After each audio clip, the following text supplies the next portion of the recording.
Price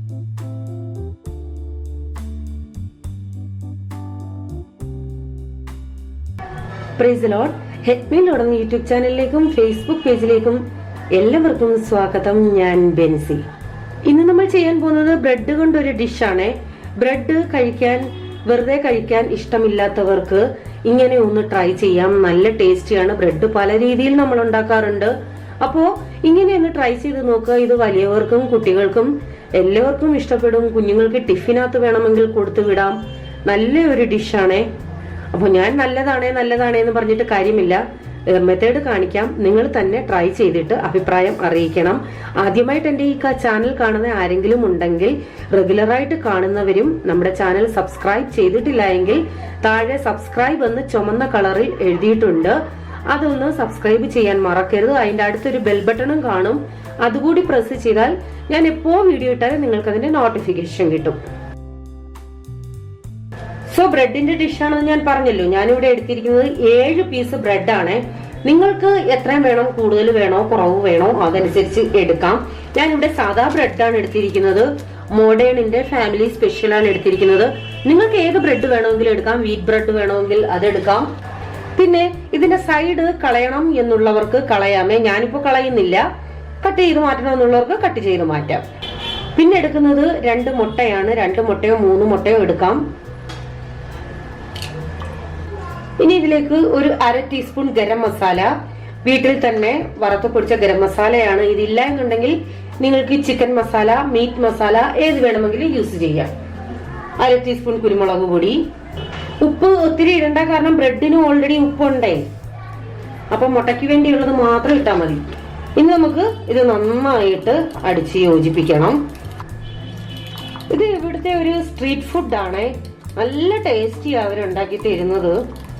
ചില രീതിയിൽ vegetables ചേർക്കാറുണ്ട്. അതായത് പച്ച ഗ്രീൻ പീസ്. പിന്നെ പച്ച ഗ്രീൻ പീസ് ഒന്നും ഞാൻ ഉദ്ദേശിച്ച ഉണക്ക കുതിർത്തതല്ല.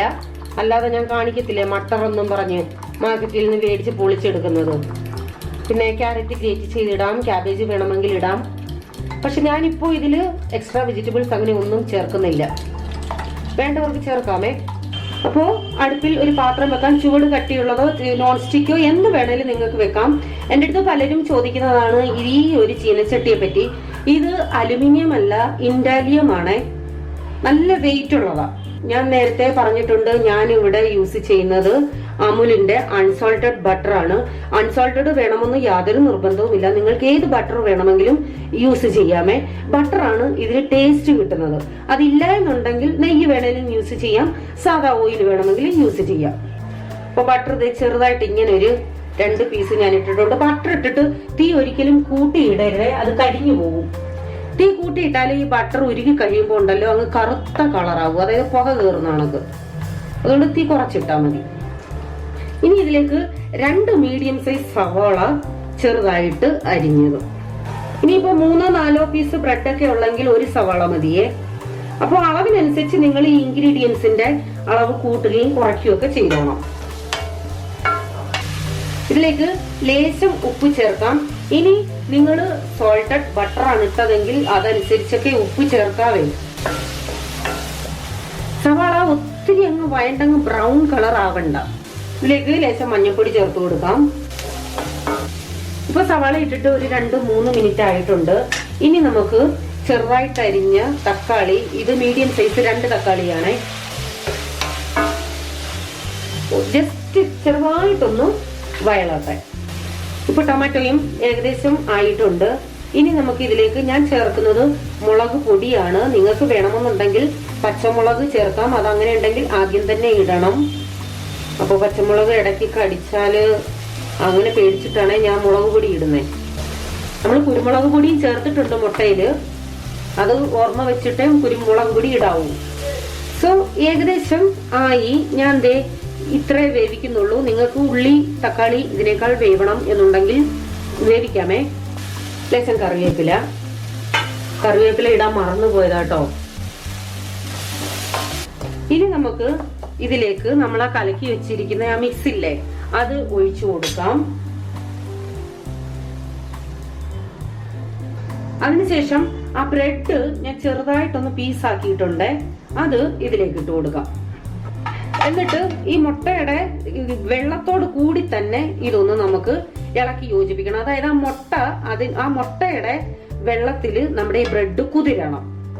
എക്സ്ട്രാ വെള്ളം ഒന്നും നമ്മൾ ചേർക്കുന്നില്ല. അതാണ് ഇതിന്റെ അർത്ഥം. ഇനി ഞാൻ ചെയ്യുന്നത് ലേശം കായം പൊടി. ഇത് നിർബന്ധമില്ല, താല്പര്യമുള്ളവർ മാത്രം ഇട്ടാൽ മതി. അതായത് ഡൈജഷൻ സംബന്ധമായ എല്ലാ പ്രശ്നങ്ങൾക്കും നല്ലതാണ് കായം എന്ന് പറയുന്നത്. എല്ലാവരും ഇപ്പൊ ചോദിക്കും കായം എന്ന് പറയുന്നത് എന്തുവാണെന്ന്. ഇത് കാണാൻ പറ്റുന്നുണ്ടോന്നും അറിയത്തില്ല ക്യാമറയിൽ കൂടെ. ഇതാണ് ഞാൻ ഇപ്രാവശ്യം മേടിച്ചത്. ഇനി ഇത് നമുക്ക് ചെറുതീയിലാണ് ഇട്ടേക്കുന്നത്, തീ കൂട്ടിയിടല്ലേ. നന്നായിട്ട് ഇളക്കി യോജിപ്പിക്കാം. എന്നിട്ട് ഈ വലിയ പീസാണെങ്കിൽ നിങ്ങൾ ഇങ്ങനെ ഒന്ന് ചെറുതാക്കിക്കോ. അതല്ല അങ്ങനെ തന്നെ മതിയെന്നുണ്ടെങ്കിൽ അങ്ങനെ തന്നെ ഇട്ടേരെ, പ്രോബ്ലം ഇല്ല. അതൊക്കെ നമ്മുടെ ഇഷ്ടം.